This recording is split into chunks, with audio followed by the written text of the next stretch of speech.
My dear Wormwood, now it is certain that the German humans will bombard your patient's town and that his duties will keep him in the thick of danger. We must consider our policy. Are we to aim at cowardice or courage, with consequent pride, or at hatred of the Germans? Well, I am afraid it is no good trying to make him brave. Our research department has not yet discovered, though success is expected hourly, how to produce any virtue. This is a serious handicap. To be greatly and effectively wicked, a man needs some virtue. What would Attila have been without his courage? What would Shylock without self-denial as regards the flesh? But as we cannot supply these qualities ourselves, we can only use them as supplied by the enemy. And this means leaving him a kind of foothold in those men whom, otherwise, we have made most securely our own. A very unsatisfactory arrangement, but I trust we shall one day learn to do better.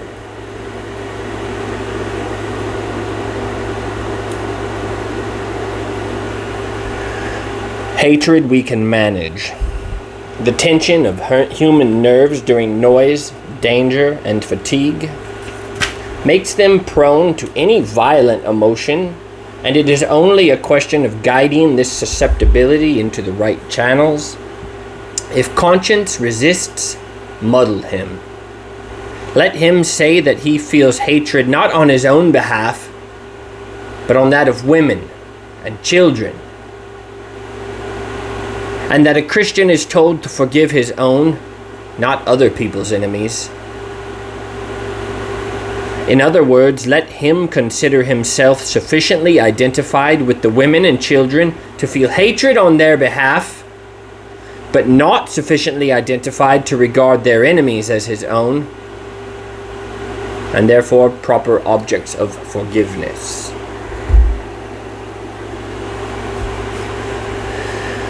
But hatred is best combined with fear. Cowardice, alone of all the vices, is purely painful, horrible to anticipate, horrible to feel, horrible to remember. Hatred has its own pleasures. It is therefore often the compensation by which a frightened man reimburses himself for the miseries of fear. The more he fears, the more he will hate. And hatred is also a great anodyne for shame.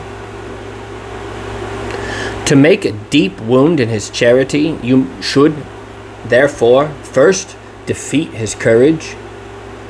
Now, this is a ticklish business. We have made men proud of most vices, but not of cowardice.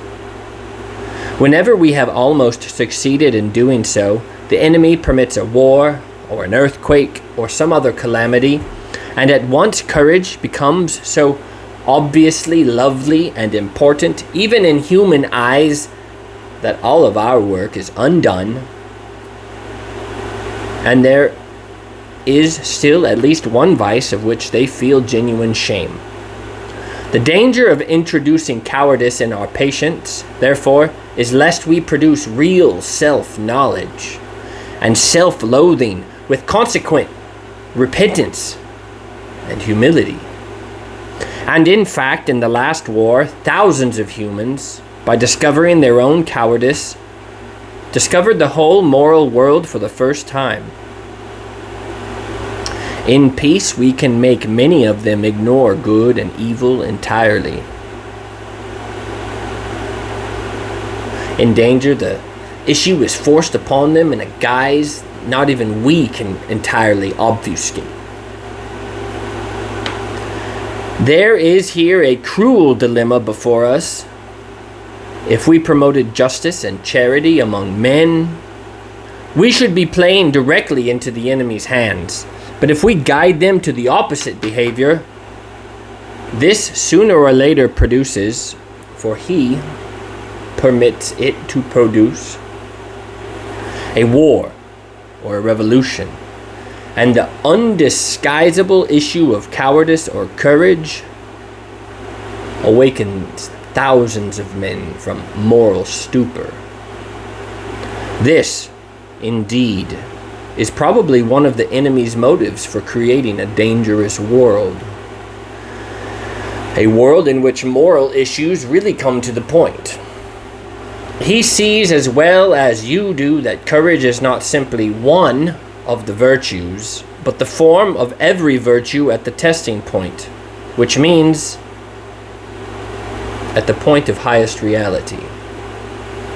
A chastity or honesty or mercy which yields to danger will be chaste or honest or merciful only on one condition.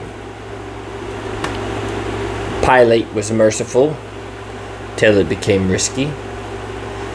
It is therefore possible to lose as much as we gain by making your man a coward. He may learn too much about himself.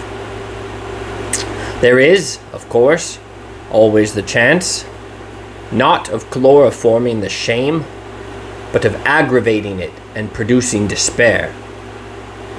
This would be a great triumph.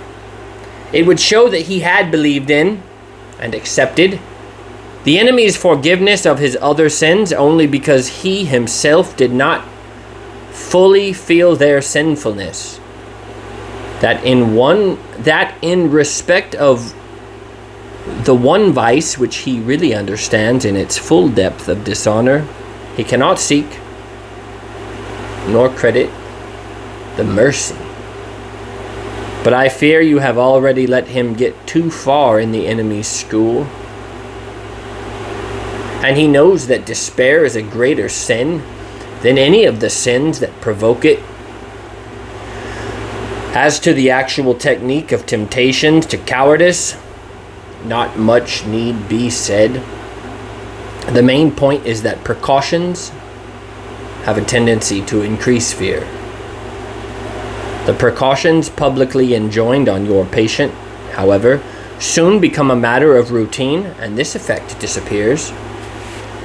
What you must do is to keep running in his mind, side by side with the conscious intention of doing his duty, the vague idea of all sorts of things he can do or not do, inside the framework of the duty, which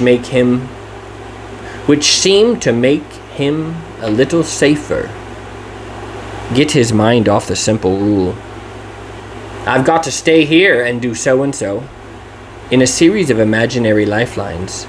If A happened, though I very much hope it won't, I could do B. And if the worst came to the worst, I could always do C. Superstitions, if not recognized as such, can be awakened. The point is to keep him feeling that he has something other than the enemy, and courage, and courage the enemy supplies, to fall back on. So that what was intended to be a total commitment to duty becomes honeycombed all through with little unconscious reservations. By building up a series of imaginary expedients to prevent the worst coming to worst, you may produce, at that level of his will which he is not aware of, a determination that the worst shall not come to the worst. Then, at the moment of real terror, rush it out into his nerves and muscles, and you may get the fatal act done before he knows what you're about. For remember, the act of cowardice is all that matters. The emotion of fear is, in itself, no sin, and although we do enjoy it, it does us no good. Your affectionate uncle, Screwtape.